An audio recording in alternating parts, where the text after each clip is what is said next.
Special meeting to order. We can start off with a roll call. I apologize up front if I mispronounce somebody's last name, so if you'd please let me know so I make sure I get it right the next time. Kim? Lombardozzi. Here. Mary McAuliffe? Here. Pamela Ristow? Risto. Ristow? John Sopcich? Sopcich. Yep. Aaron Spencer? Here. Tyler? Touche here. Bob Van, Hefty here. thank you. Good job. Okay, if we could do the Pledge of Allegiance. I pledge allegiance to the flag of the United States of America and to the republic for which it stands, one nation, under God, indivisible, with liberty and justice for all.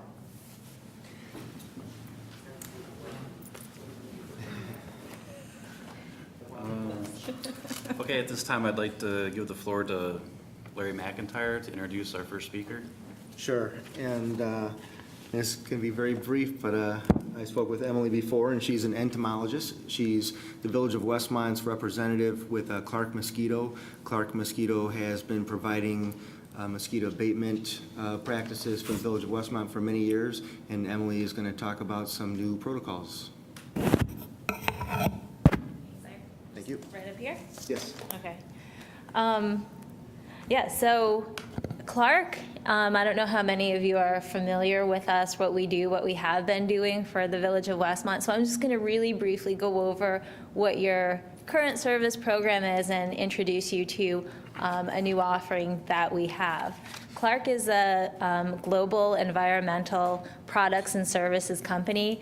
As Larry said, we've been doing work with the Village of Westmont for over 30 years now. I don't know how long you've been here, but I definitely I've been here 20. have not been with Clark for that long. And we do mosquito control primarily for two reasons. The first reason is probably the most obvious, which is, you're outside slapping yourself in the summer because you're just getting eaten alive. So from that standpoint, we control mosquitoes because they're a nuisance. But, more importantly, the reason why most villages and towns decide to implement mosquito control programs is for public health reasons.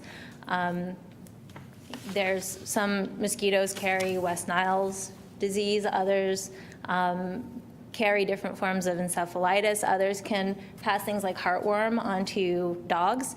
So there's, a lot to consider when we're thinking about mosquito control programs.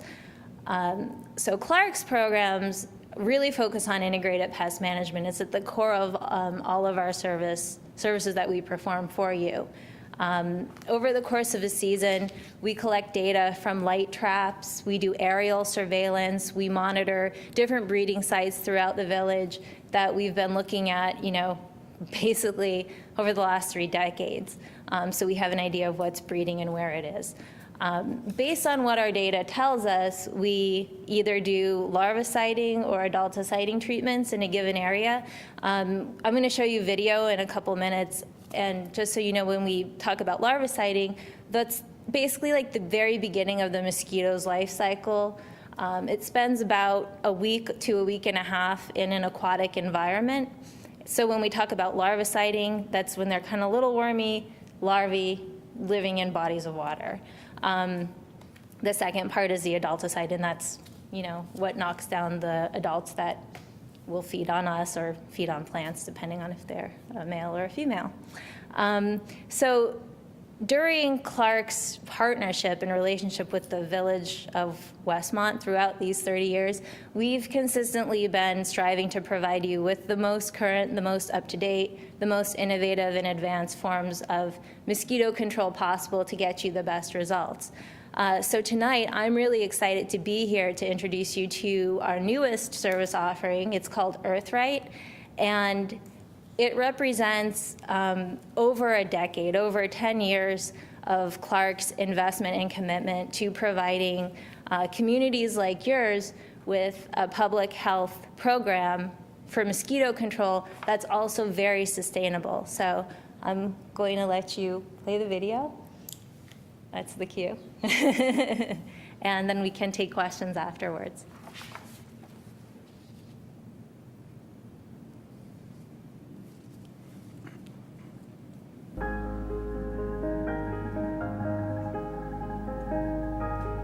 It's difficult to ignore the signs around us. Dwindling natural resources, landfills at capacity, climate change, pollution in our air and in our oceans.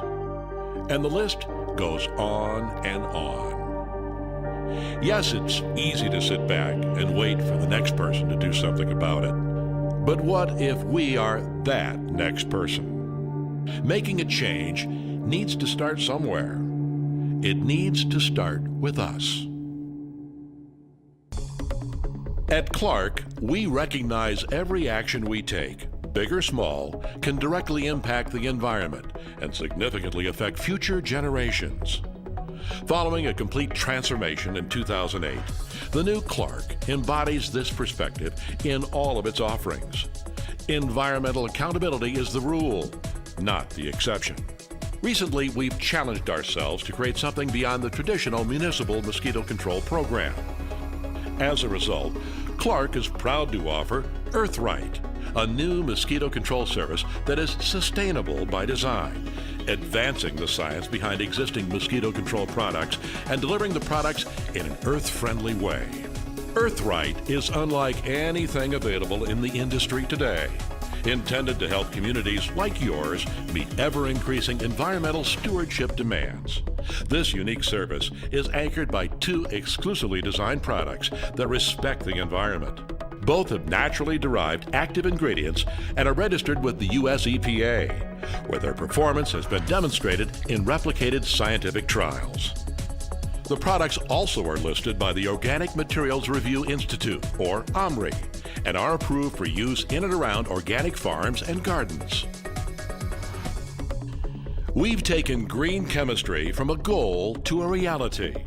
Natular, our award-winning larvicide, kills mosquito larvae before they hatch. Its active ingredient, spinosad, discovered and produced by Dow AgroSciences, is a product derived from a naturally occurring soil bacterium.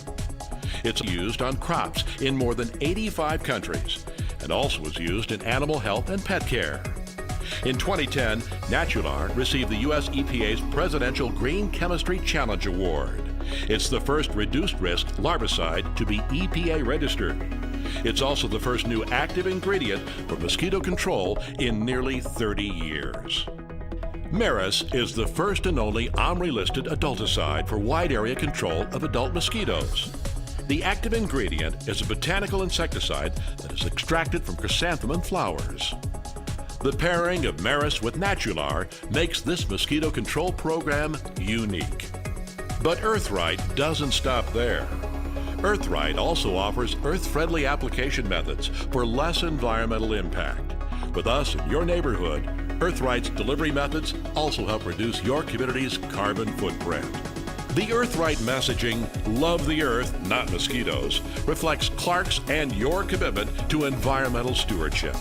This earth-friendly service is an opportunity for you to not only educate your community about public health, but also environmental accountability. Earthright can complement existing sustainability goals within your community. Or, if not existent, Earthright might be a starting point for your city to establish green initiatives. In either case, Earthright provides an opportunity to tell residents about your environmental commitment in a way that everyone can feel good about. To assist in your community relations, Clark will provide the tools to help you tell the story. From traditional media, website content, and social media, we've created all the support materials you'll need to engage the community. Environmentalism, public health concerns, and doing good by doing green aren't just good ideas. They're ideals the public is growing to expect. When you choose Clark's Earthright program, you're ensuring that those expectations are being met. Environmental accountability starts somewhere. Take that step with Earthright.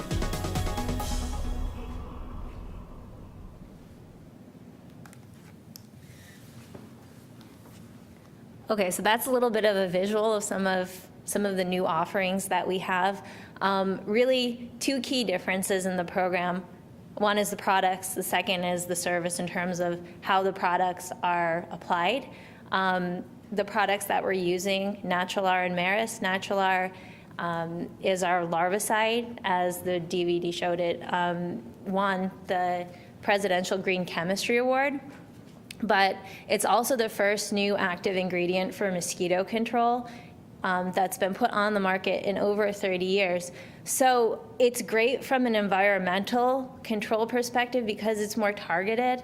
It's going to also break down a little bit more efficiently than other things that we've used in the past.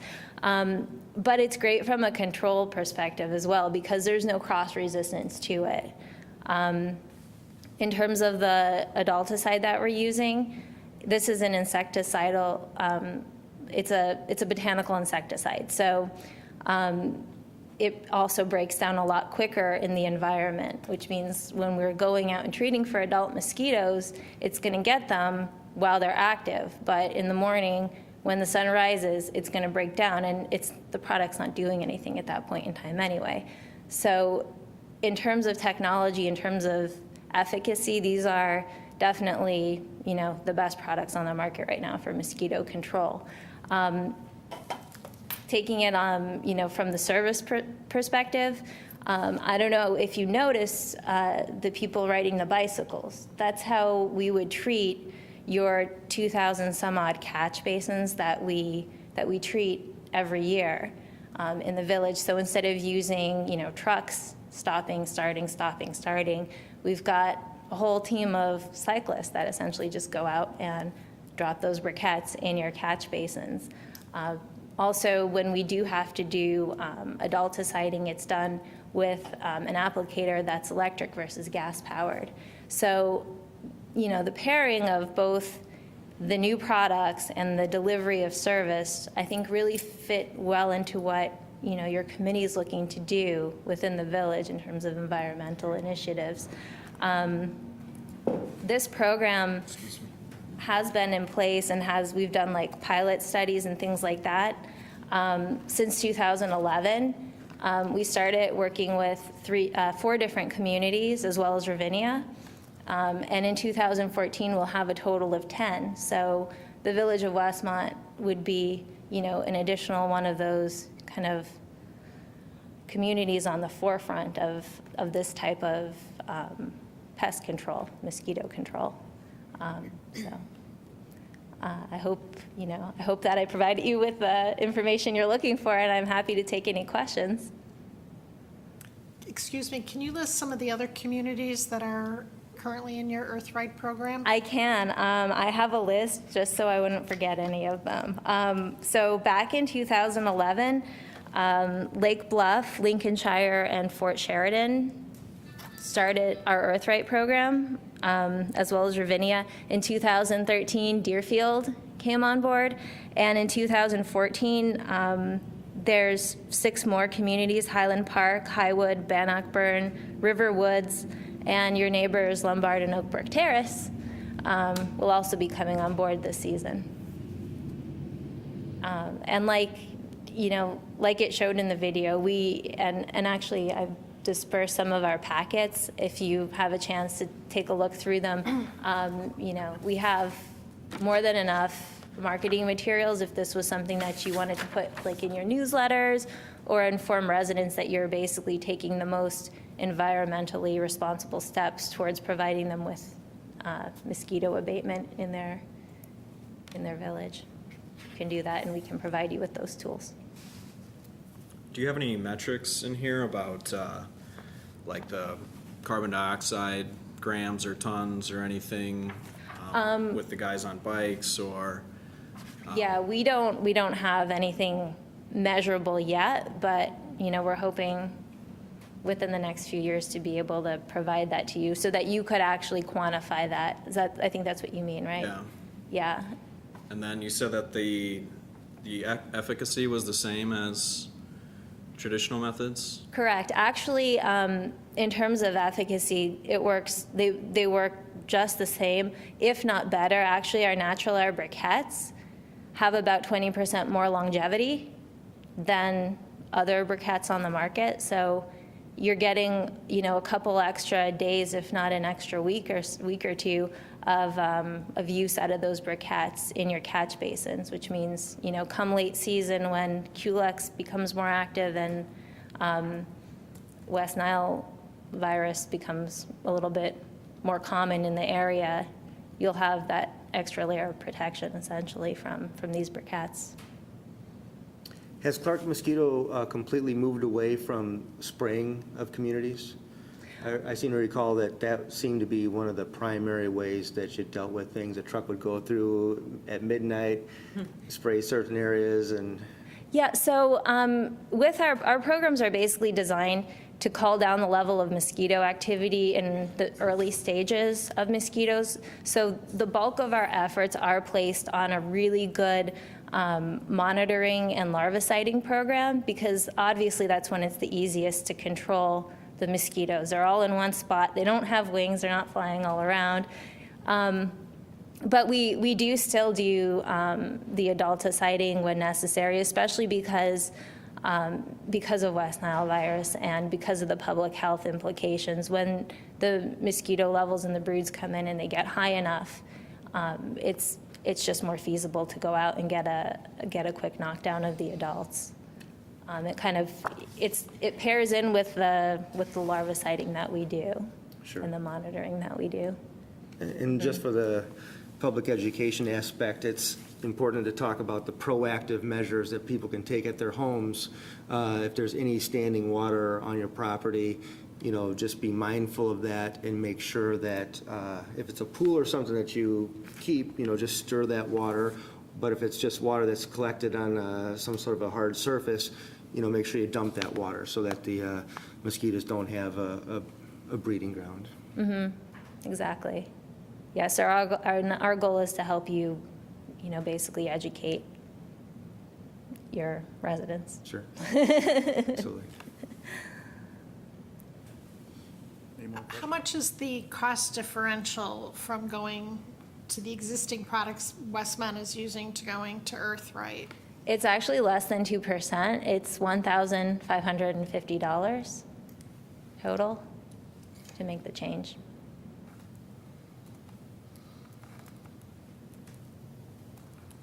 Very Thank good. you. Mm-hmm. Any other questions? The question that Larry brought up about the spraying, you said you do that still, you're saying? We still do, we still do spraying, But you but said that- it's much more limited, and you definitely don't have a kind of program in place where the emphasis is placed on spraying. That's, in essence, that's not necessarily the last resort, but there's a lot of other measures taken prior to that to get Supplemental. more of a proactive control in place. So I guess I have a question, if I understood the video correctly, that you have a new, I can't read my writing, Maris or something? Right. That's a botanical, and that is what attacks the adults. Exactly. That was used in the spray, so that's a botanical base as well? Yeah, that was a chrysanthemum flower that you saw. Growing up like this terrible chemical spray, it's something that is different. Exactly. Okay. Yeah. This is, and actually, we're really proud of this program because there's no other mosquito control program, and it's so difficult as a company that makes insecticides and pesticides and things like that, to be able to bring to life products that can be used in and around organic farms. So both our larvicide as well as our adulticide have been approved for use in and around organic farms. They're OMRI listed. So that's, in terms of mosquito control or just pest control in general, that's huge. I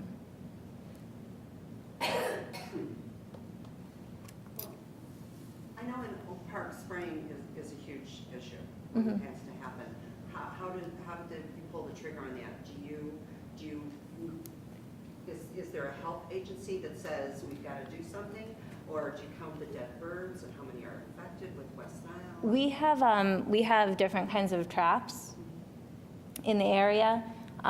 Some of them we manage, Clark manages, others, the health department manages. So it's almost in a sense like a shared data. So when we see that the levels of mosquito activity are getting abnormally high, or when we start picking up West Nile virus hits in different areas, that's when we would make the call, contact each of our clients and advise them to spray or not to spray.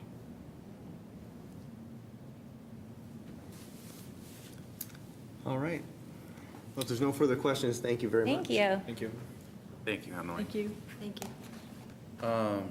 I'll turn the floor over to Kim Lombardozzi to introduce our next speaker.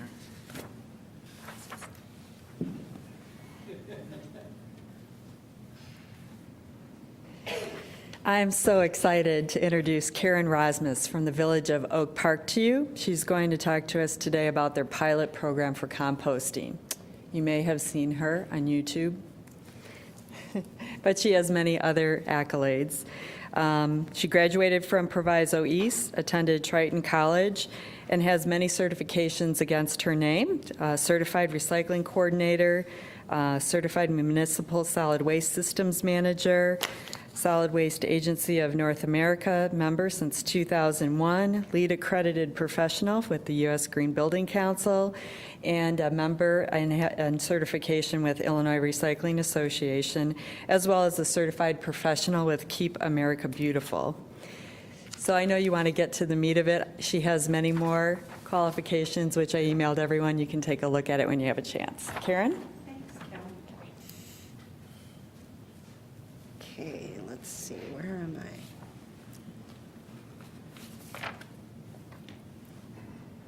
I haven't used a touchpad in a while, so.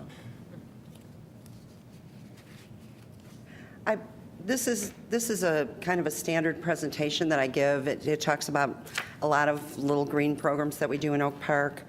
I'm very lucky to work in a community like Oak Park that embraces things like this. Some of these things are low budget, and maybe not a huge impact, but I always look at every little thing as being a promotion of the bigger picture. So as soon as we start up here.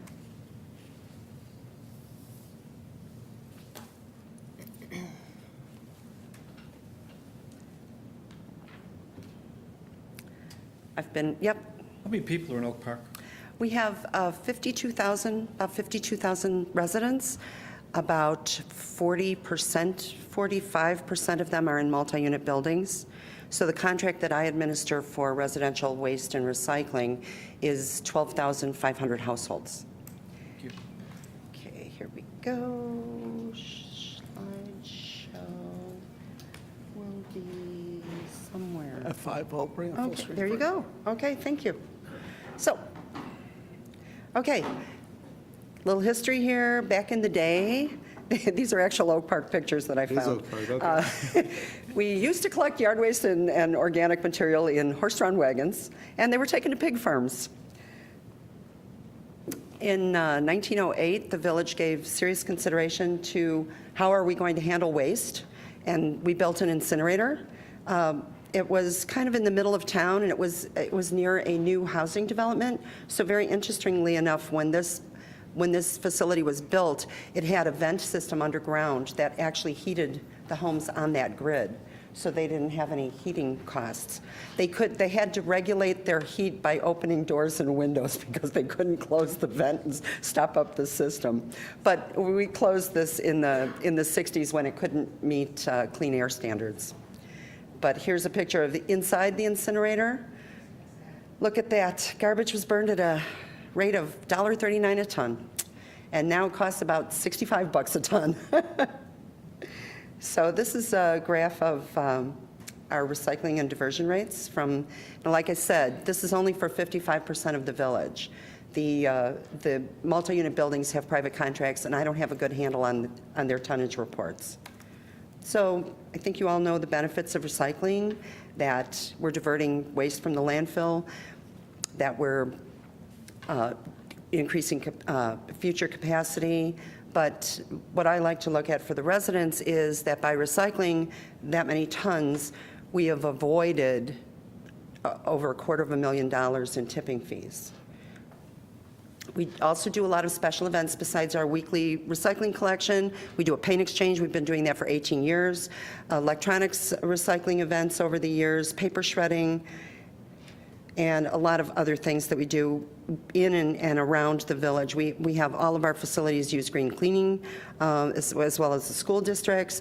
We have a rain barrel program, anti-idling, LED traffic lights, bike rack installations, our Green Fleet Expo, and our Green Fest festival every year. Green Tuesdays, every Tuesday in April, we present an environmental lecture, environmental film screenings. Our hauler has now switched to CNG trucks in town, so we don't have that diesel exhaust. We have solar panels around town in different applications, and we installed a geothermal system in Village Hall. I was interested to see the mosquito guys riding around on bikes, because we also have a bike fleet for public works employees. Rather than take a pool car out to visit a job site, you can hop on a bike. We also have Keep Oak Park Beautiful programs, worm composting programs in school, Adopt a Block, litter cleanup events we do. We have a very strong graffiti ordinance and a gumbuster program to clean up the sidewalks in the business districts. Our graffiti program is unique in that we have gone to all of the vendors in town that sell paint products and anything that might be used for graffiti, and we require an ID program, much like buying cigarettes. And if someone is caught applying graffiti when they're given that ticket, they have to serve community hours with their parents. So it's a pretty interesting program.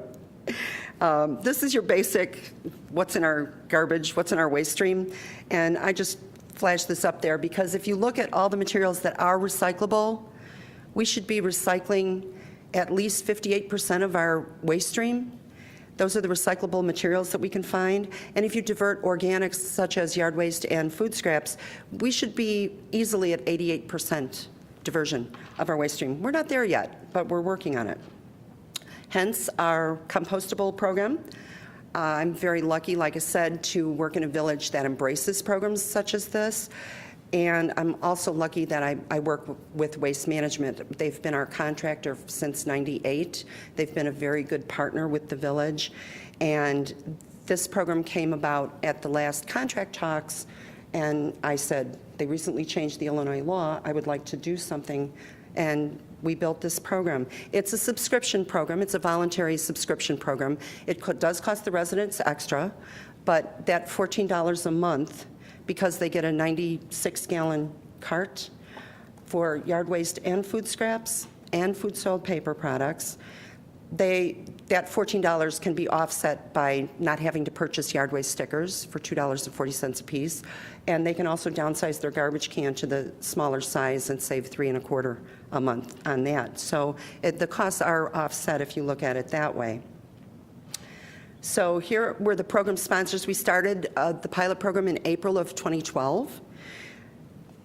This was an added benefit to extending the waste management contract.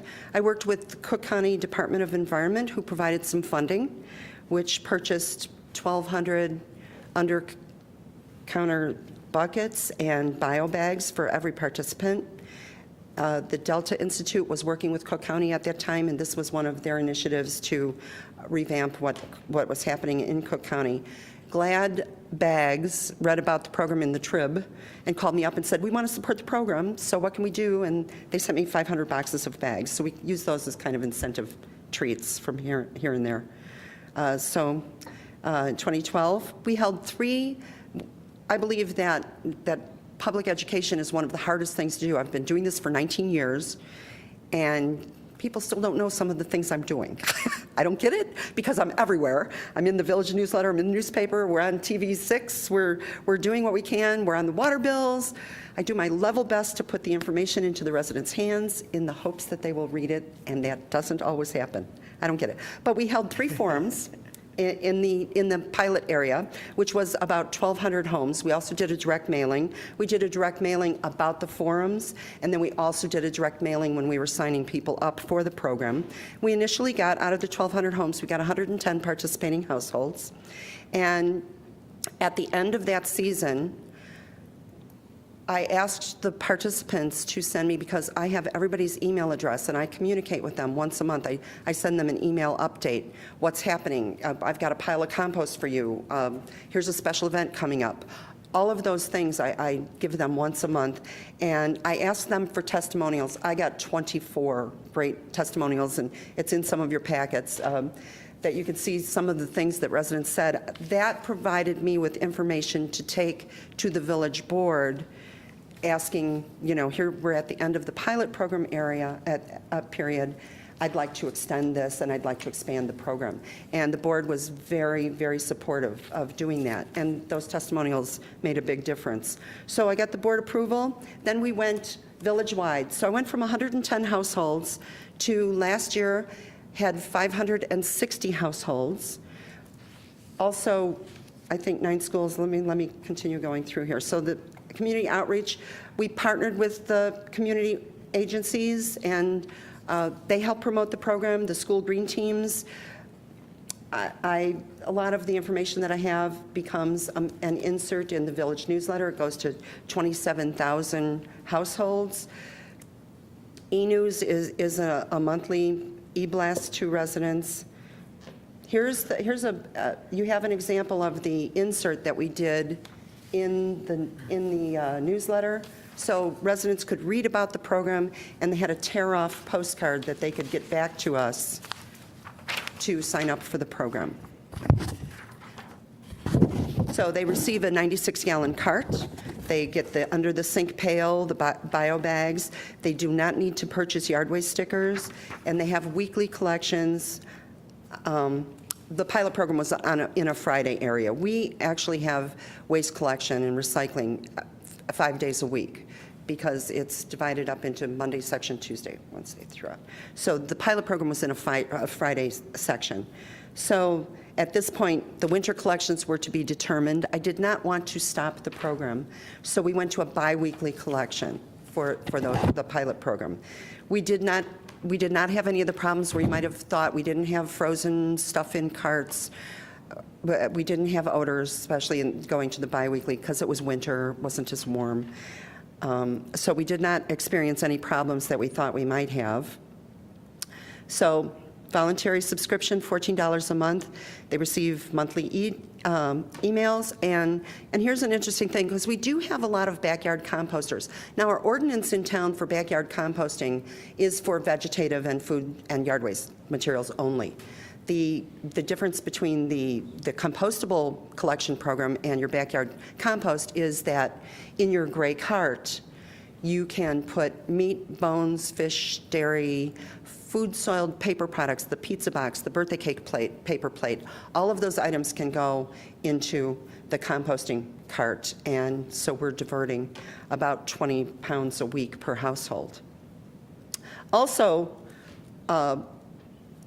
cart sharing. My water billing department is ready to kill me, but I can't really go to a smaller cart. We have 2 different size garbage cans. We have a 64-gallon and a 96-gallon. We can't really go to a smaller cart because operationally it's just not as productive for the hauler as the larger carts to hook them up to the tippers and the trucks. But I have a lot of people, because now they're recycling everything, they're composting everything. Now they only have 1 bag of garbage a week. And so what can we do for them to save money? My long-term vision would be to go to an every other week collection of trash, to lower those costs and have the weekly recycling, weekly compost, every other week for garbage. Because if you take all the recycling out and you take the food scraps out of your trash, you shouldn't really have a lot of trash, and you shouldn't have smelly trash. That's my point. So anyway, that would be my long-term goal. But right now, we offer residents to share carts. So I'll have them, one neighbor will keep the garbage can, one neighbor will keep the compost cart. They share the program, they share the costs. They're actually saving money over what garbage alone used to cost. So it's kind of cool, but I have many different levels of billing now. So here's an example of what it would look like with the 96-gallon cart. You can see the gray cart on the left is the organics cart. The green cart in the middle is trash. The blue is recycling.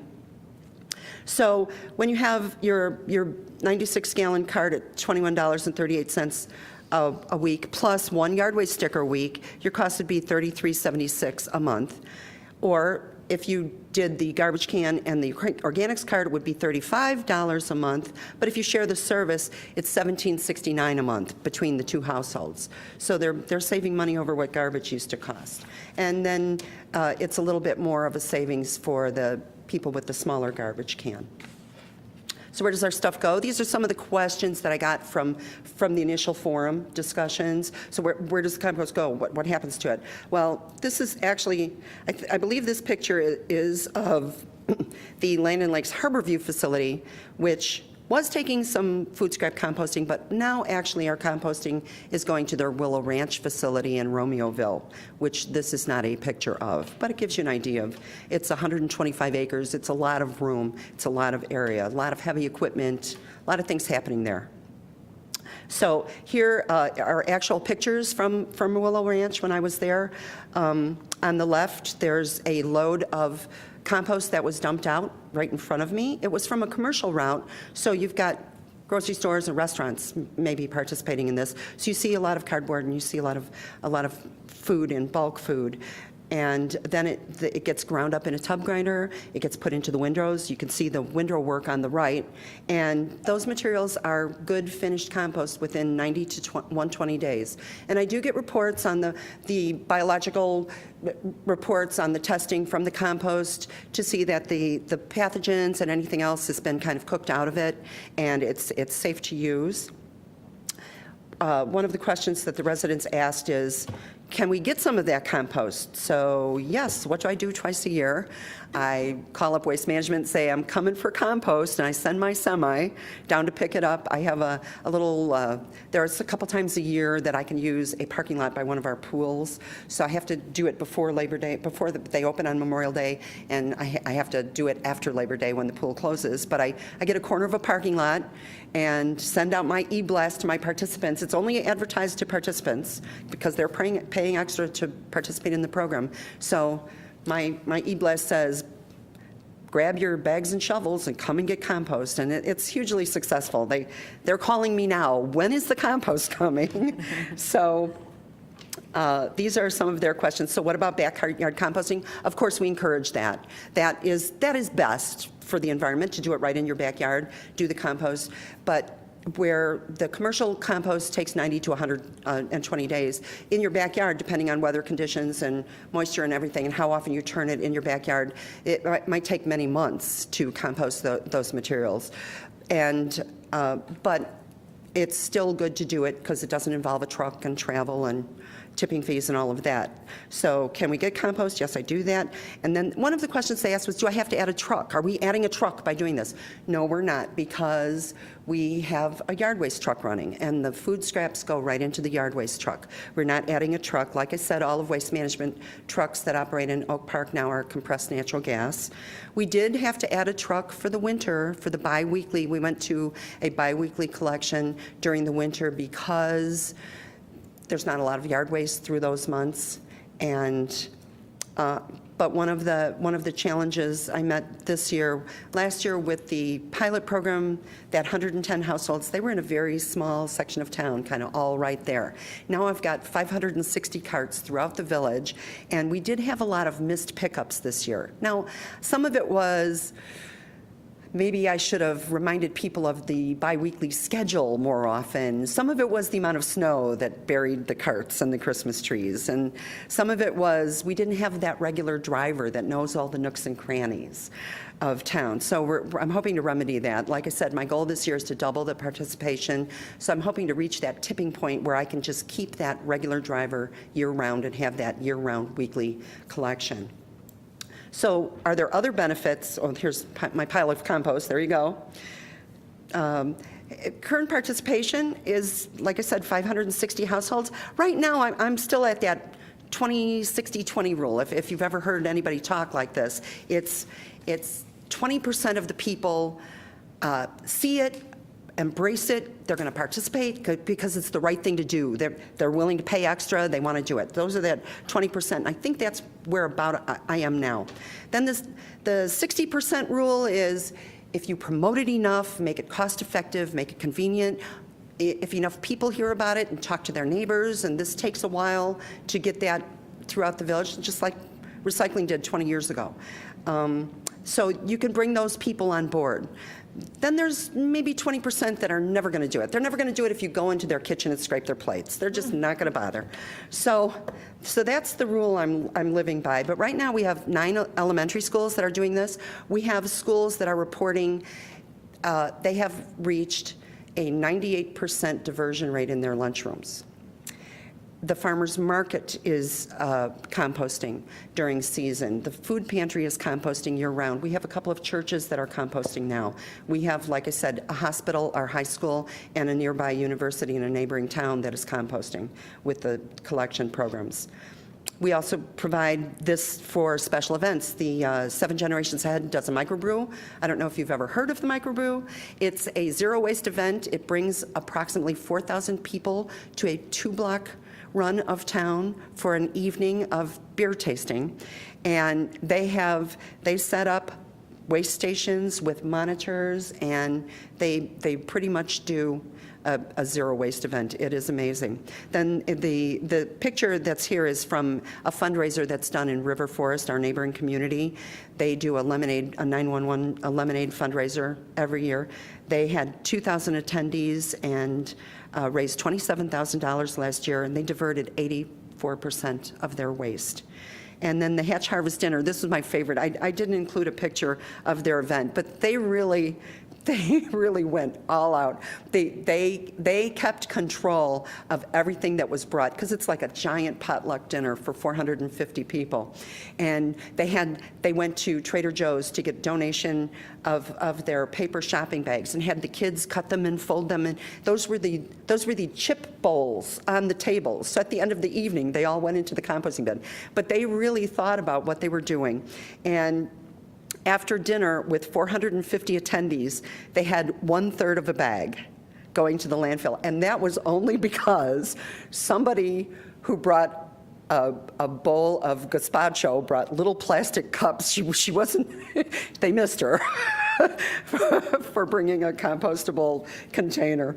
So the Frank Lloyd Wright Run, the special events. So the promotion, what I've found effective is that I have a frequently asked question. I think I included that for you. I send that out to the new participants and try and keep it's up on the website. We're building a new website, so not all of my stuff is up there now in a usable form. But I do the e-blasts every month, and I've got examples of the e-blast for you. We promote this at EarthFest, which is coming up at the end of April. So I've got some waste station monitors that are going to promote composting. I also have a table. We're going to try and sign people up. The green teams are helping sign people up at the schools. I talk to people about sign up your neighbor. I'll give you both an extra box of bags. We have things running on TV. The red thing, the pink picture here, the cart handle hangers. I show this in something, don't bother. We went, I spent a number of hours with a volunteer group, and we walked through alleys, and where there was not a compost cart, we hung a cart tag saying, hey, did you know you could compost? So we hung about 700 of these, and I got 2 people signing up, so don't bother. That's one of those things you don't have to do. And then we do, like I say, the local events, the Day in Our Village, Thursday Night Out in downtown Oak Park. We partner with a lot of different groups to continue to get the word out and help them divert their waste from their events. So our next step, I'm working with restaurants and grocery stores. Now, the Jewel stores are composting, probably even your Jewel stores. The Jewel started a big push on composting a couple of years ago. And throughout this region, Jewel food stores are composting. Promote to churches. I've got 5 churches now doing this. Partner agencies, that might be the Housing Authority or the Res Corporation, the Residence Corporation, to see if they want to implement this in their buildings, working with restaurants. We have 2 restaurants now that are composting, and there are a number that are interested. So I'm working with them. These are 2 of my favorite quotes. I don't know, I just thought I'd share. Don't make the mistake of underestimating the implications of small changes. Simple does not mean unimportant. Even the simplest actions can make a difference when multiplied by many. And that's how I talk to schools. I say, Kim, if you recycle this plastic bottle, that's great. But how much of a difference are you making? Whereas if we all recycle our plastic bottles, we are making a bigger difference. And then, of course, I'm sure you're familiar with Margaret Mead's quote, and there you have it. So if you have any questions on what's going on in Oak Park? I had a question in regards to your diversion rates, and you quoted 80% at some events and whatnot. Is that just for the organic waste are you speaking of, or the overall waste? That's their total waste stream. So they measure, especially at the schools, they weigh everything. I mean, they are so on top of this that when they say it's 84%, they've weighed everything and they know it's 84%. So the diversion rate, we used to measure our recycling rate. Our recycling rate is currently at about 39% recycling rate, and our diversion rate is about 42% when you add the organics mix to that. So we're working it. Yes? I'm just curious, who does the training for these people? For instance, the restaurants and the schools, who teaches these people? That's a great question. Now, the worm composting program, I've done that that's a Keep Oak Park Beautiful program. So I go into, when a teacher asks me to come in to the classroom, I do the worm composting.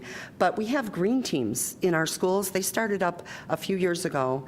They worked with 7 Generations Ahead, which is a local nonprofit organization. They received some zero waste school dollars, and the PTA, those parents really work. So when I'm just going into the middle schools this year. So we just did 1 middle school. So I worked with 7 Generations Ahead and the green team at that school to present the program, make sure the equipment was there, what they needed, and to help monitor the lunchroom for a week to get the kids used to how they're sorting. So it's just kind of grown. And the school green teams, if one school needs help with something, other school green team members will jump in, and it's a sharing. It's a big warm fuzzy there.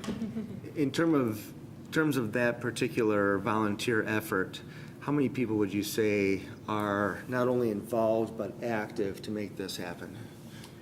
Oh, that is a good question. Well, besides, a lot of my 560 participants are those people that are right there at the top of the list. But we have so many different groups. We have 7 Generations Ahead, which I said is a local nonprofit. They are embedded in programs throughout the village. They helped develop our sustainability plan.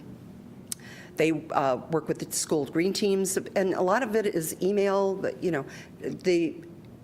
We have a interfaith green network, so that started in the churches, and that grew to a wider group called the Green Community Connections. And they are everywhere. Some of those members are doing the Repair Cafe, and there are a lot of green things that it just kind of grows. It's like a big web, and I tap into all of those groups because I have contacts in. If I want something to go out to Green Community Network, I'll call Sally. If I want something to go out to all the school green teams, I'll call Anna, and that networking gets out there. So there's already a network of passionate people in place that you can tap into those resources, and the word just filters out. Right. Which of course is excellent to have that. That's why I said I'm lucky. Yeah. I don't create programs that are great because I created them. I have programs that I think are wonderful because the residents want to do them. I have one other related question to that, and that's, once again, just talking about logistics. How much, do you have any idea how much the village budgets for, let's call it green initiatives of this nature? Well, I can tell you that my refuse hauling contract and my disposal contract, I have 2 separate contracts. So that is why I have good numbers reports, because I have some checks and balances built in where any hauler can do my collection and transportation and give me a price on it because they're taking the garbage where I tell them to take it, and I get the weight of every truck that leaves town. So those are my checks and balances. But between those 2 contracts, it's a $3 million contract. But the resident, that's a pass-through cost to the resident. They pay for that garbage can, the composting cart. There's a fall leaf cost in there for the fall leaf program, which costs about $250,000 every year. There's a small equipment charge for the cart repair and replacement. There's administration costs. It's a true enterprise fund where the costs are passed on to the residents. But beyond that, I have probably a $15,000 budget for Keep Oak Park Beautiful programs, and I have been getting $6,000 from Keep Illinois Beautiful every year, in addition to that $15,000. And Karen, are those grant monies? the $6,000 is every year. Grants are tougher to get than they used to be, but yeah, that's if you have an affiliation with Keep America Beautiful, like Oak Park does. We're a Keep America Beautiful affiliate, which makes us automatically a member of Keep Illinois Beautiful.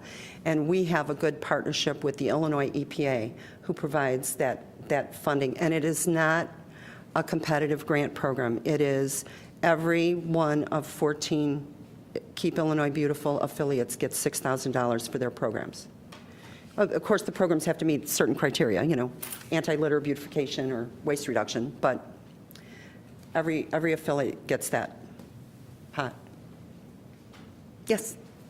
Was there a minimum number of families that you needed to get into this on a long-term basis to make it cost justifiable? Well, that is where I'm hoping to go. This year, my goal and my budget is to double the current program. I would like to reach 1,200 households, because 10% of the entire village, I think, is a good tipping point to start discussions with Waste Management on, number one, keeping a regular winter schedule, but then also looking at, I told Kim, I didn't dawn on me to bring one of my maps. I work, our engineering division is part of Public Works, and I've got a map maker, so I give him the addresses, and he gives me beautiful color-coded maps with little dots everywhere on where the composting carts are.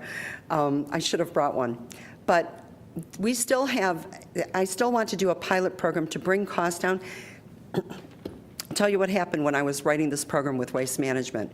And I was so excited to have this program, and Waste Management's, we're going to give you these cards, we're going to do this, and the cost is going to be, for the pilot program, it was $12 a month.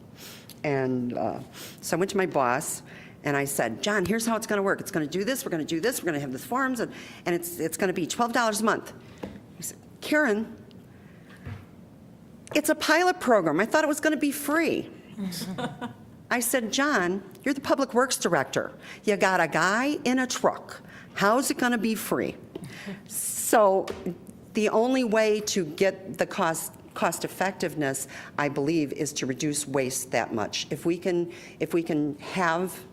cut in half the collections for the waste, to cut that price in half, then it would offset the composting program. And I have my pilot program is still the densest area for the compost routes, that pilot program route. So that would be where I would pilot the every other week waste.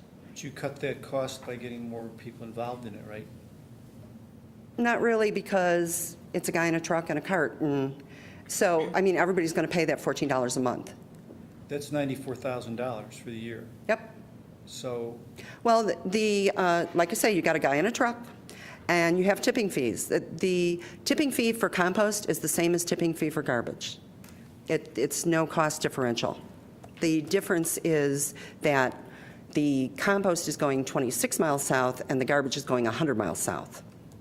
But still, that tipping fee to dump that truck out, the weight of the truck, it's the same as trash.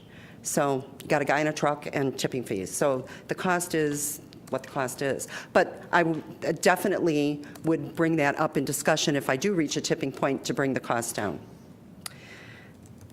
Karen, did Waste Management tell you that you needed a minimum number in your pilot program?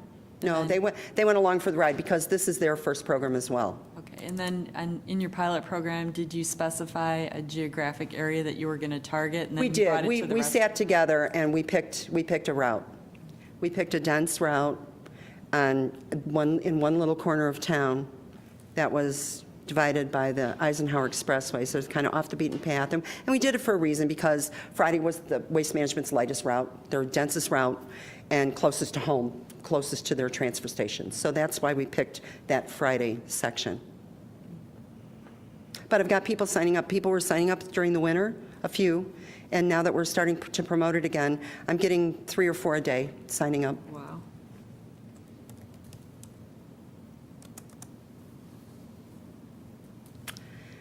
So you've got my contact information. Kim knows where to find me, and any of my programs I'm happy to share, because believe me, in 20 years I've been stealing from the best. And I'm happy to help. So thank you. Thank you. Thank you. Thank you, Karen. Larry, would you like to introduce the next speaker, please? Sure. I'm meeting Dan Underlighter for the first time tonight, but he works with Village of Clarendon Hills.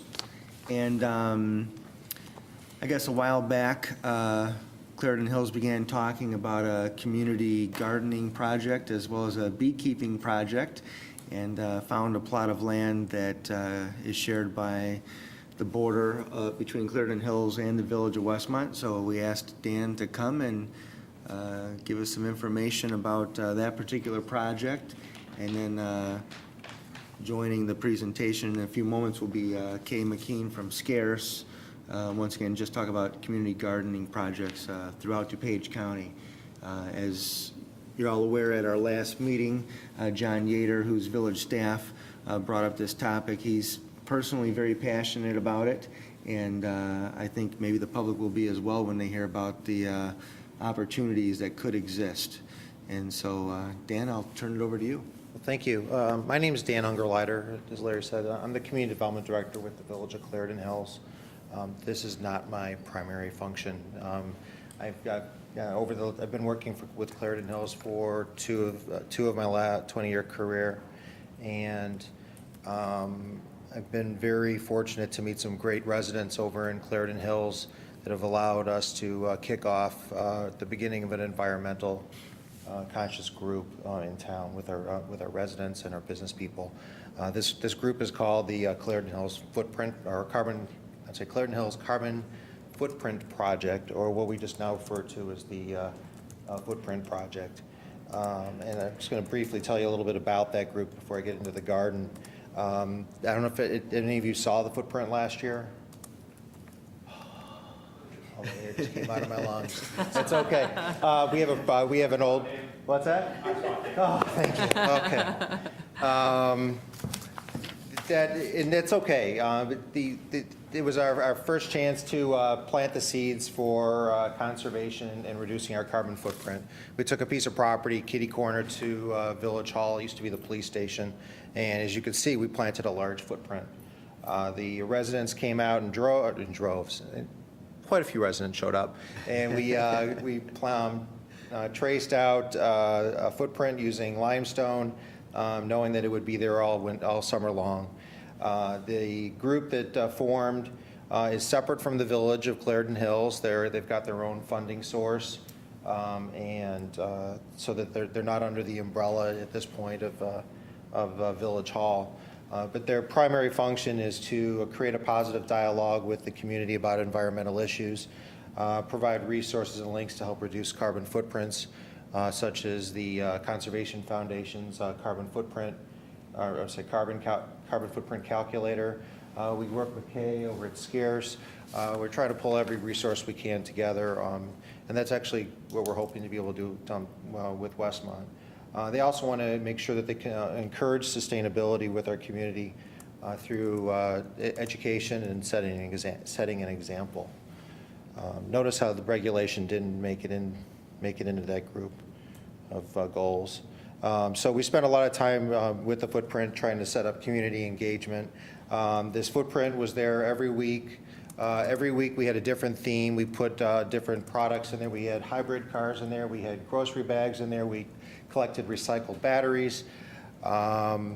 We talked about stormwater management, rain gardens, and whatnot. And we did it on the night that we have our dancing in the street festival. So we had a captured audience. They got there, they saw it, and then we continued the education program in a booth right along the band shell there. So we had a captured group. Whether or not they wanted to, they learned something. We were pretty proud of it. At the end of the year, we won an award for art and design for community engagement and education from the American Institute of Architects North Illinois chapter. Robin Randall, who's been a key member of this, is our local architect and environmental educator, and she submitted it on a whim, and we got it. So we're working on programs, or continuing to work on programs that discuss fresh water management, stormwater management, energy consumption and conservation, recycling and waste, my favorite, conservation through design, and then, of course, the carbon footprint reduction. The local library has got actually a little corner for us right now that featuring environmental or conservation books and videos for kids to adults.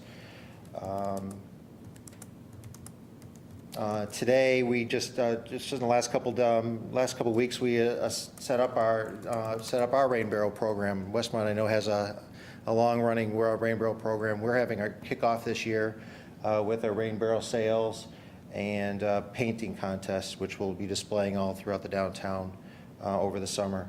We're working with the same partners, the Conservation Foundation, and Upcycle Products. So we're excited about it. We're selling them at cost. We're not making any money off of it. We're just trying to get the word out and get our residents interested in it. So I'm here tonight to talk to you about an opportunity to build an education garden. I'm a big touch, feel, see, do type of planner. I believe that community engagement is essential for everything that we do. I think one of the things we fail at doing is communities. We tend to hide our mechanicals. We tend to hide things we don't want people to know are there, or necessarily because they're just ugly. Stormwater management's a great example. We build underground tanks, and then the community thinks that the water just disappears.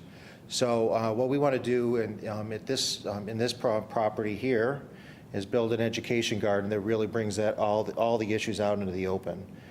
The property that I'm talking about is at the corner of Prince and Richmond. It's about a 70-foot square piece of property, old right-of-way, between the Downers Grove Township garage and the Clarendon Hills Public Works facility south of the NSF railroad tracks. There's currently just a ComEd line that runs, a light ComEd line that runs down the one side of it, and there's a water main that's running down underneath on the Clarendon Hills side. The proposal is to turn this into an education garden using as many resources as we can collect. This initially started off as just an apiary. I don't know if you heard that the Village of Clarendon Hills adopted a beekeeping hobbyist ordinance. With registration, our residents are allowed to keep bees. But with that, I made it really clear that we had to educate our community how to do that, to make sure that it was safe and that people understood what beekeeping was. And so with the police chief's help, we pulled together some resources from outside of the village. The DuPage Cook County Beekeeper Association has come to our assistance, and we're going to set up 5 beehives within this apiary. They will be, the police chief will have one. I'm sure the association will have one, and then we're going to welcome a couple scouting groups to come in and set them up as well. It's a secure beekeeping or a secure apiary. One of the key elements of the apiary is I'm hoping that we can have one of those hives open so you can see into it. I'm sure, I think Morton Arboretum might have one. I know the Chicago Botanic Gardens has a beehive that actually has a plexiglass front to it, so you could actually see the bees at work. So I'm hoping that we can have something like that on here. Then surrounding that secured area, I'm hoping to plant a garden. One that's accessible, handicap accessible, one that you can touch, feel, and play around in, and then get educated whether you like it or not, once again. The garden would include items such as prairie grasses, milkweed, food gardening, a seasonal living wall, and then my favorite part I'm calling the sitting stump. But the sitting stump is essentially a nice stump for you to sit on, but from within the stump, I want the rain garden to be bubbling up water so that we have water for our birds and our bees, as well as, once again, letting the residents know that this site is collecting water, and this is one of the elements that will show for that. The rain garden would be underground, of course, under a large portion of the education garden, and would be managed by both with a solar-powered pump that has a wireless connection to our public works facility, so we can make sure that it isn't empty. And then, if we can, I'd like to be able to work with the rain garden manufacturer to help us provide a window into that garden, so we're not just covering it up once again. We can actually see how it functions and how it's holding water. The garden would be open to the public. It's not secured. People can go in, schools can go in, camps can go in. I've already have a couple restaurants who are interested in using some of the open garden plots to produce food for their to bring back to their restaurants. And I'm sure we can find some residents as well in both of our communities to start using this. This is really being, the primary goal behind this is to set an example of what we can do at home and what we can do and how we can do this in other parts of our community. So it's really important that this garden is successful at the beginning. It's not one of those gardens that we say is going to look good in 3 years. It needs to look good pretty quickly, and that's what I've been talking about with the vendors who are interested in supplying the components to this education garden. Another key element to the education garden is each of the pieces in the garden would be marked by some form of a placard that would provide information of why this element is even in the garden, and then we want to make sure that there's an internet tied to it as well. So if they wanted to, the QR code or the website, they can go learn more about it and bring it home. My dream is that we have a living wall on this site and somebody goes home and tells their landscaper to go put one in at home. So that's the garden. So what's next? I'm hoping that we can, if the Village of Westmont is interested, we can establish an intergovernmental agreement and start to build, hopefully a garden club, the joint garden club between the two communities. Seek some new business partners.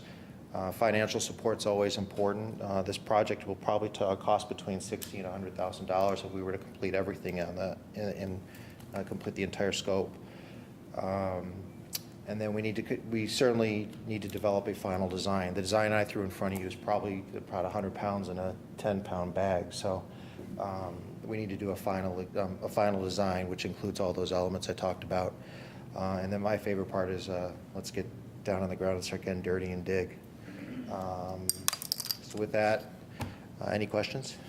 Actually, what I'd like to do, if it's all right, just because we're kind of tight on time, introduce Kay, have her jump in right away, and then we'll do all questions regarding community gardening at once, if that makes sense. All right. Thank you, Dan. Sure. You're going to do that for me? I can do that. You got that in here? Trying to see if I know who's to come to this station and talk.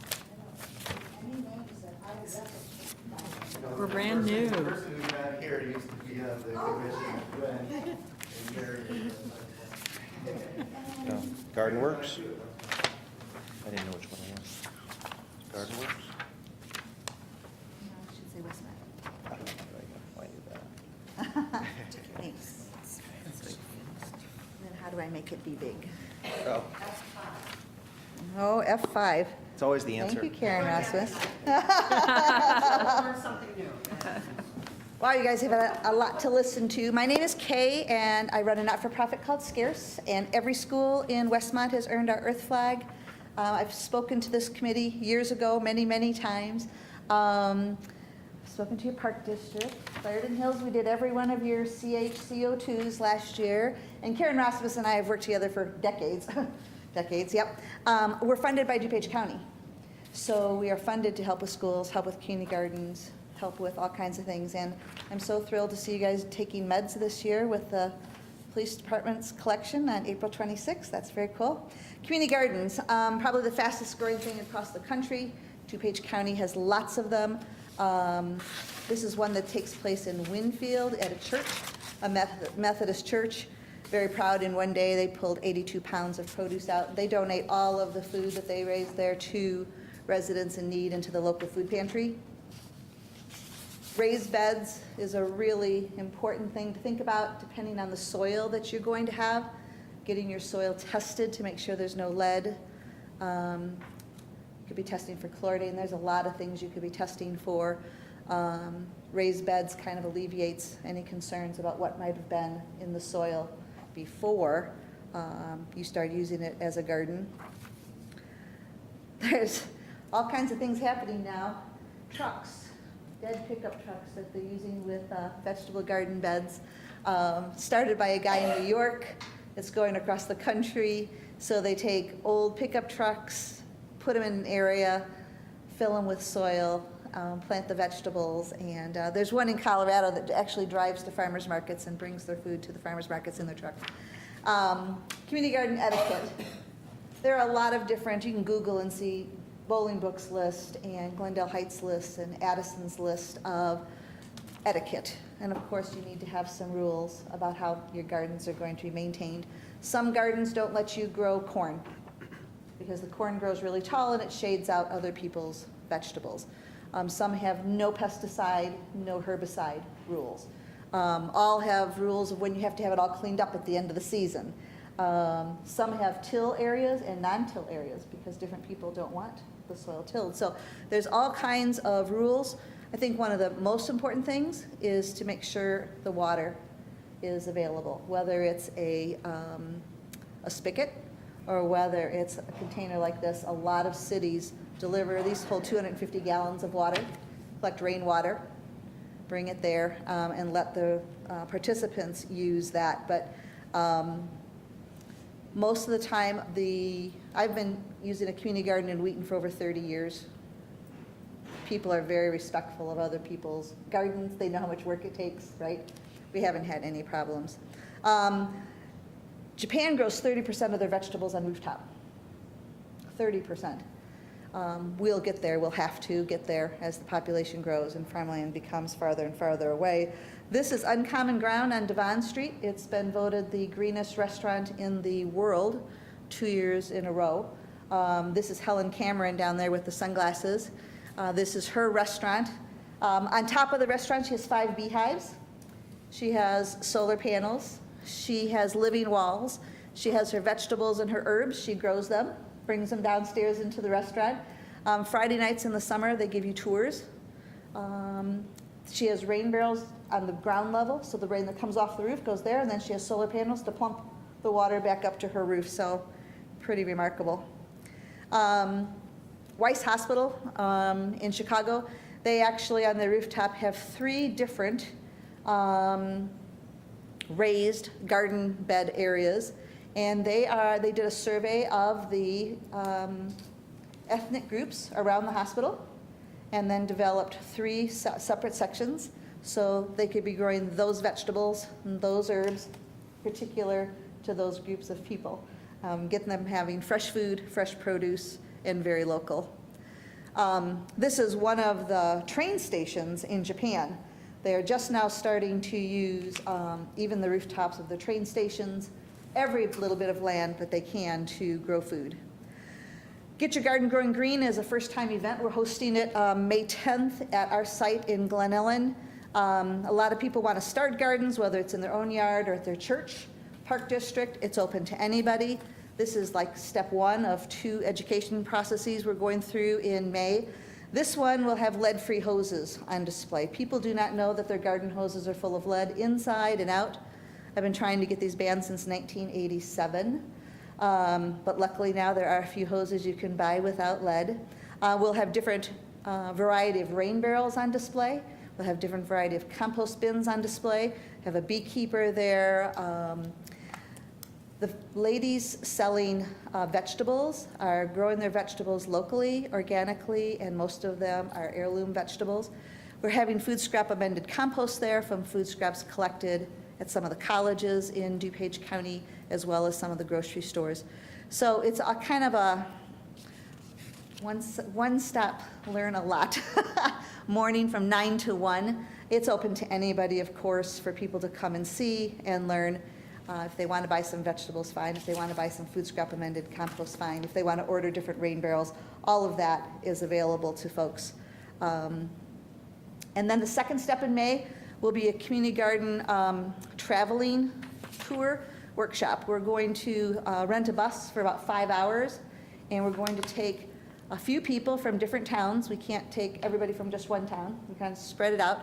We're going to be visiting a high school community garden, a grade school community garden, a church, a business, different sites that have successful community gardens, see what they've learned, see what their mistakes were, some surprises, some benefits, those kinds of things.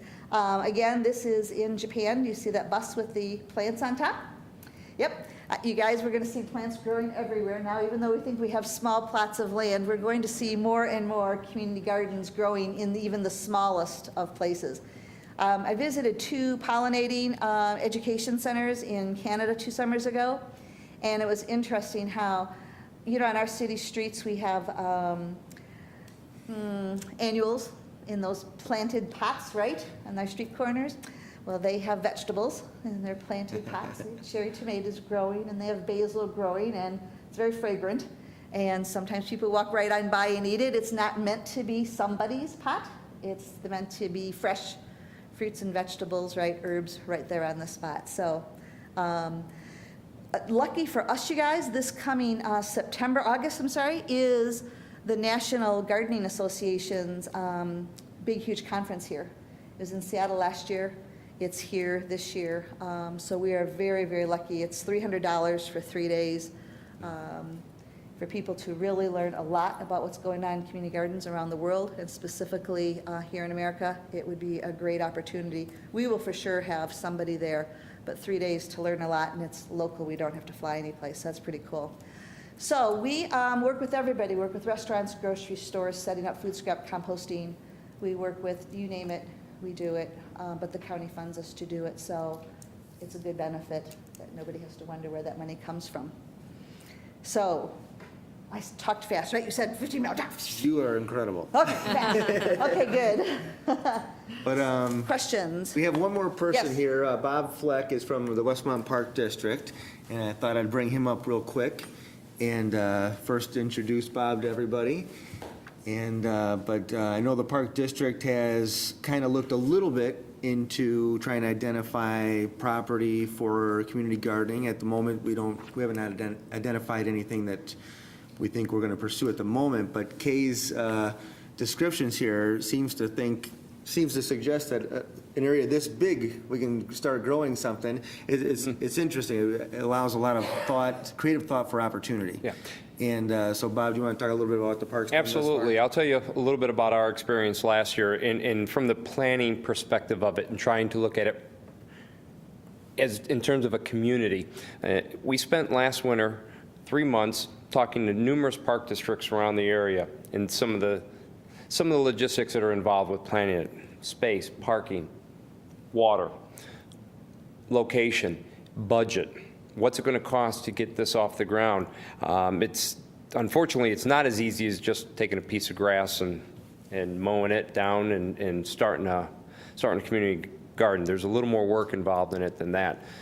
We were all for this. We still would love the opportunity to get something off the ground. What we discovered, to our dismay, is that we just have too many conflicts with the properties we have at the Park District right now. You know our community. It's landlocked. Our parks are not very big. Our community parks, all the space is utilized. They're incredibly active. There's tremendous amount of activity going on, lots of different kind of uses. And one thing every park district told us is, do not put these in areas where you have active use. It's a bad conflict. Another thing they said is provide parking across the board. Every property that we looked at that could potentially provide the space, we did not have parking. One of the things that's been a priority for the park board over the years with our master plan and from past experiences, we do not put any activity in our neighborhood parks anymore. We have made had too many upset neighbors over the years when we used to have youth soccer and t-ball at Sentinel Park, Fritz Worley Park, some of the other neighborhood parks, Williams Cove, Mertz. And what would happen is, no matter how we tried to program and structure it, even when we did not have overlaps of games, we'd still have on-street parking. People would get their driveways blocked, and it made for unhappy neighbors. After the acquisition of Ty Warner Park, we were able to eliminate that. No more programmed activities in our neighborhood parks anymore. So those neighborhood parks are for the neighbors in that area. Now, Ty Warner Park seems like an ideal location. There's no available space on that property. Every square inch of it is practically used. So that's one of the challenges, or many of the challenges, that we've experienced in trying to get this off the ground. In all the other locations, too, is we did not have access to water. It would have been quite an undertaking to get water in and be able to provide that off a water main and the taps that are involved. It's expensive to make that happen. Now, I like what I just heard from Clarendon Hills in that parcel. I know that parcel. I know the location. I think that's a great idea. If we had more property like that, it would be ideal over time if Westmont's a long community north to south, and it's split up into 3 regions. We have the north side, the central, and the south side of Westmont. I think it would be great if someday we can get to a point where we have community garden plots on the north side of town, in the central part of town, and on the southern half of town. Now, we just acquired some property here this December for the Park District. Is a property on Wilmette through our acquisition grant that we got from the state of Illinois. That eventually could be a parcel that could help out with community gardens. It would be our largest neighborhood park, and it would be the only neighborhood park that would be able to accommodate parking. So hopefully down the road, that is a location we can then provide on the south side of town to do this. So that's some of our experiences at the Park District and some of the things that, we're challenged with in trying to provide these opportunities here in the community. Bob, thanks for that update. And I think what we're trying to use tonight's forum as is an introduction to this concept. I'm sure some folks maybe are not that familiar with community gardening or the possibilities of it. And so with this meeting being recorded and available for playback on YouTube, we're hoping that a lot of people will get this message that we do have people who are interested in community gardening. Maybe our residents can get creative. Maybe our business community can get creative and say, I think I have a plot of land for you. Yeah. And then maybe this group, along with John Yater, who's village staff, we can work together and see if we can identify property and see what we can do. Yeah, and every year we get a number of emails or letters, inquiries. Do you have a garden plot? I would like to start one. Where can we do this? So it's definitely something that the interest is out there. We know there are people that would take advantage of it. We'd even like to get some of our youth groups, our after-school kids club involved. They're excited about the opportunity. They would like to take part in this as well, our day camp. And the idea of taking some of the food that's produced, we have People's Resource Center here in Westmont. they would be more than happy to accept some of the food that would be grown at one of our garden plots here in Westmont. Excellent. Questions from our commission members? Yes. In Oak Park, we developed a community garden. There was a small parcel in a commercial district that was not being used, and the owner was not ready to sell it, so she loaned it for, the garden was there for 4 years. But they used, they built some raised beds. They used some of the village unused planters. We have planters in commercial districts, and we had a supply that weren't being used. So we put those out for them, put a tank there that Public Works would fill with their water truck every week. So it kind of worked. It was an interesting. You know, that's a great suggestion. Of course, you always have to have a willing owner who would love to cooperate with the community. But through our economic development department, maybe we can look at some of those, because 5, 6, 10 properties just jumped into my head as you said that, that we have here in the community that could serve that purpose. They couldn't give me an inch anywhere, same as you. Yeah, and I know your park district, you're landlocked in Oak Park as well. Same problems. But some of those empty properties and find that willing, owner. I really like the idea of the truck bed, because it's unique, and while you might not grow a ton of crops in there, but it's a great, I would think, an educational opportunity. We have over the summer, we have a weekly Westmont Street Fair event, which we have a market still growing, but we're growing a market as part of a car show every Thursday night, and last year the attendance really skyrocketed. But how awesome would it be to have someone pull up with something like that, and I think the kids would just love it, come and learn about all the different plants in the back of a truck bed, kind of a unique visual. The parks don't have to be big. Carroll Stream has one. Kate, can you come up to the microphone? So, thank you. The parks don't have to be big. Carroll Stream has a very small park, and they have 8 raised beds. Right. For just one of the parks. So you don't have to have, I know some towns have 600 community garden beds, plots, right? I mean, even if you have 8, that's a benefit. And in the small neighborhood ones, maybe those families who live right there would like to have a plot. So it'd be in their own neighborhood having a plot. And I think I showed the picture of the tank right here, because you don't have to have pipes to have water, but these hold 250 gallons. So that's a lot of water. Sure. One of the etiquette rules on, I forget which town, maybe Addison, it said you can't bring your hose to the tank, right? You can bring your buckets to the tank, but you can't bring your hose to the tank. So, I think you can find spots and at least get people started Do in learning about it. two programs side by side. You do your raised beds, but then also our water barrels. So, Your rain barrels, right? yeah, rain barrels, right? And then really to consider 2 people to join us for the day to learn about the gardens that we have here and the variety of kinds, so that the county is funding the bus. We also work with Forward DuPage. You guys know that group? They're the anti-obesity kind of get kids out and be active. And so they are helping to, and the health department, county's health department are helping to promote this workshop so that we can really spread the knowledge of opportunities for people, so. Dan, what is your timeline for your community garden, education garden in Clarendon Hills? I think realistically, this is a project for the next season. There's a lot of coordination that has to occur this year. I'd love to see it happen in the summer, but I think it's probably more reasonable to consider this as a next spring project. So.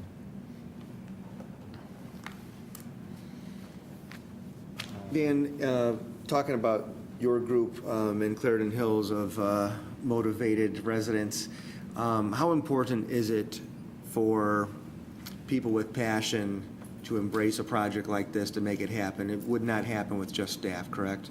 It absolutely wouldn't happen with staff. I'd be screaming in an empty room. These are folks who are showing up and they're committed and constantly pointing me in different directions. So, and what I like about this group, and I'm sure you have similar here, is that this is a group that actually will take it and run. And sometimes I have to go chase them down the hall to make sure they're going in the right direction. But what's important to them is to see an outcome, actually they're starting to see some small scale projects that they've completed, small successes, and that's making them feel real proud. And then we're starting to see an accumulation of more residents coming to the table. Whether or not they're doing it for the environment and they're doing it to feel good, that's all great to me. Any way we can help promote conservation. Do you think there might be some good synergies between that group and this group? Maybe at some point suggest a joint meeting? Absolutely, and actually they were interested in coming tonight. We just couldn't get their schedules to line up. There's a lot we can learn from your group, actually. I mean, we're a very small grassroots group. They don't have a boardroom to sit in. The village allows them to come into our space. I encourage them to use every space they can. So I mean, we'll have meetings at the library, at the Park District, Village Hall, and we've even had a meeting over at a restaurant. So again, we're trying to keep, the more we can move that group around, the more people that can get involved. But yeah, I'd like to bring them into this, to meet with you and see what they can learn. I've learned a lot just from the folks that you've got here speaking, so.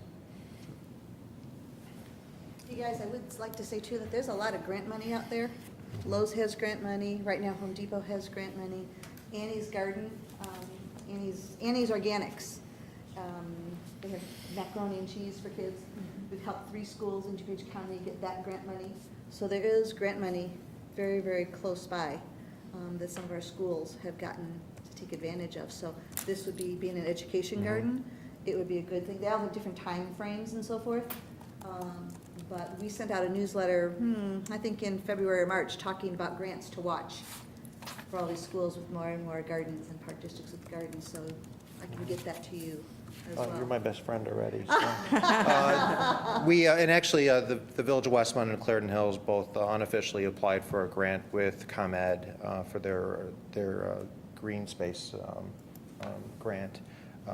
Whether we get it this year or we refine our application for next year. I think I agree with you. This is got some great potential, both in education and use. I mean, there's got plenty of garden plots on here, so. Kay, what's the dollar amount typically for a grant? It ranges by the project. It really does 3,000, 5,000, 10,000, 1,500. The 3 schools that helped get Annie homegrown grants, I think they each got $1,500, which is the top of the amount of money that they have. Home Depot has equipment, so for the raised beds. Lowe's has equipment for the raised beds. So some of them have different focuses. Right now, Home Depot's is to help veterans, homeless veterans and things like that. And so we're looking at that in Wheaton because we have the DuPage County's Homeless Veterans Center right in Wheaton. So we're looking to see if we could apply for that and get that money to build a garden right there in Wheaton. Yeah, so the range is huge, depending on what you're doing. And this being a joint, I was telling you before on the phone, this being a joint project, I think you get a lot of power behind that for some of the state grants and some of the bigger grants. And you might want to look just at getting some corporate sponsorship down. Well, that's what I was going to say, Tell Labs. Yeah. Tell Labs has a fabulous commitment to DuPage County. Her name is Meredith Hilt. Her phone number is? Yeah, I used to know the number, actually. Put it on YouTube for her? No, she didn't like that. But Tell Labs is right in our community. They are all about education and the environment. So I would think that would be, for this joint community project, it would be a perfect place to start getting money. And then I think it's also important to know that this is just the first of, I think, many projects that the Village of Clarendon Hills can do with the Village of Westmont. I know that we're working with DuPage County on some bike trail crossings, and our downtown master plan right now envisions a bicycle path system along the BNSF Railroad, which would not do a whole lot of good if it started at the edge, or it started at Route 83 and then it ended at Richmond. So I'm thinking that there's potential for some other partnerships and other ways for us to combine efforts to do great things. Absolutely. Any other questions? Oh, I'm sorry. I just want to tell you about the papers I handed out. That composting brochure is my favorite. I've been composting for 45 years, I think. So My dad did before that, but that's one of my favorite brochures. It's a lot of common sense. There's really good drawings. They aren't that expensive when you buy them. I forget what it says on the back of there, but Forrest gives them to you for a cheaper rate when you buy hundreds every year, so that's good to know. Also, that yellowy cream sheet, that has been updated for all the electronic collections. Everything now that you can take to the household hazardous waste site in Naperville. The cooking oil projects, we started the cooking oil recycling for biofuels last November, and I think there's 5 sites on there now where people can take their cooking oil so that they don't pour it down the drain or storm drains or put it in their garbage. All the police stations that have ongoing medicine collection programs, Downers Grove just joined us. They're doing it for Downers Grove residents. All the other police stations take them for anybody from any town. Clarendon Hills has joined, so you guys are doing the drug take-back day, April 26th. That's fabulous. The DEA collection programs for medicines have gathered 4.3 million pounds of medicine since 2010 when they started this project. So we know it's the #1 way kids do drugs, and we know it hurts our water forever, so it's a good project to be part of. And then that blue sheet has a little bit of information about the upcoming garden workshop on the 10th, and I just finalized the 28th this morning, so it's not on there yet, but there's a lot of opportunities. We're very fortunate where we live here in this county. And speaking of that, you guys, I've been on Wheaton's Environmental Commission since 1984, so this June is my 30th year.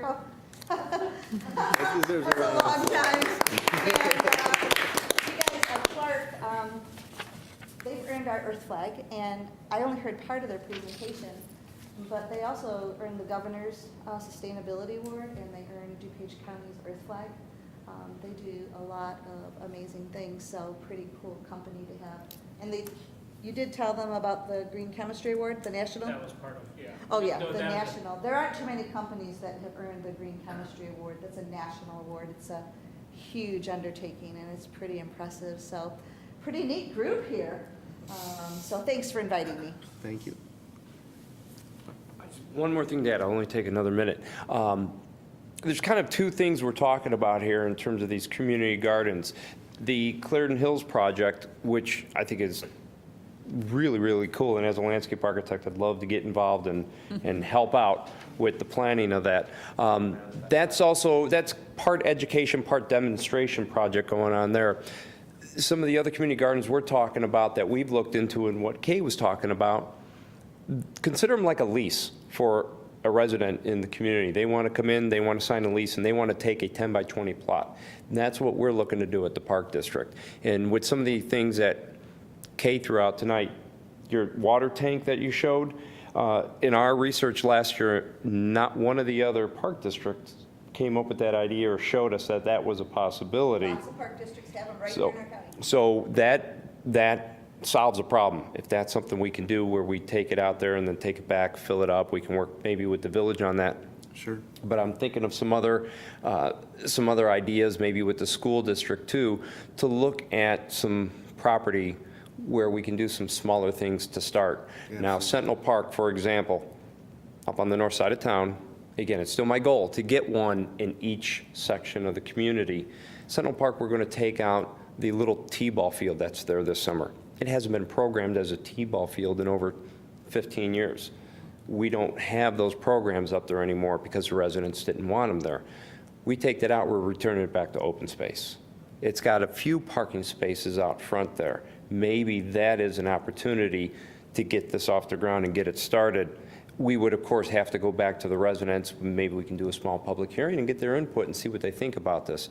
Maybe we could start with 5, 10 simple plots there, and that could be our first opportunity to really get something going here.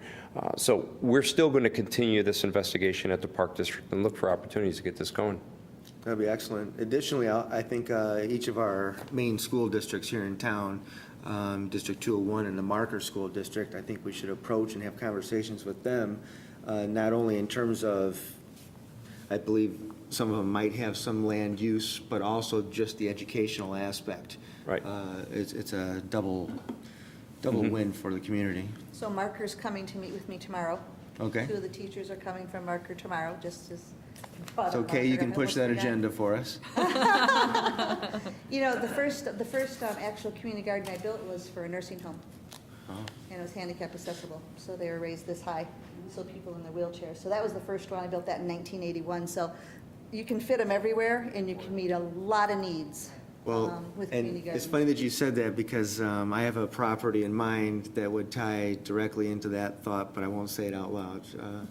Don't want to make promises for other people. Community gardens, the one in Oak Park and the one in Forest Park, my hometown, had no parking, so put in a bike rack. Oh, good point. Bike rack, no parking. Perfect. Any other questions, folks? Bob, where is the property that you're talking about the Park District just recently acquired? It is 5716 South Wilmette Street. So that is between 56 and 59th Street. This summer, we're going to get a small sign on the property. We're still going to leave it as open space. Now, it's an unusual parcel. In order to get that property and to work with the homeowner, we had a right of first refusal for the last 14, 15 years on that parcel. It was his desire to still continue to live there, but it was getting very difficult for him to maintain the property anymore. So the gentleman still has a living estate, a life estate on the parcel in his house, and he can live there for as long as he wants. We hope people will respect that, but he also knows that it is our intention to try and apply for a development grant here this summer, and in 2 years, begin some development on that parcel. Thank you. Since it was brought up, May 28th is the tour. And we don't need to make a full commitment right now, but do we have EIC members who might be interested in attending that? Possibly? Is that Memorial Day weekend? It's a Wednesday. It's a Wednesday, okay. It's a Wednesday. In order to get all the people who maintain the gardens, it's not going to be on a weekend. So, Okay, what's the time for that again? the bus is leaving scarce at 9 a.m. Packing no waste lunch. We're moving. We're going to see as many gardens as we can and varieties of gardens and hear those people talk about their steps, their process. 9 to 5? 9 to 2. 9 to 2. And I'm sure we can find a staff person to attend as one of the two people. And then, And Clarendon Hills, whatever, yeah. And just like you just said, the tanks, I mean, there's a lot to learn from these people who have been doing it successfully for a long time, so excellent. no fee, so that's good. Thank you very much. I don't believe we have any other business to discuss. Our next meeting is April 7th, A week from today, a week from today. 6 p.m. right here. So if we don't have anything else, then I'll adjourn the meeting. All right, meeting adjourned.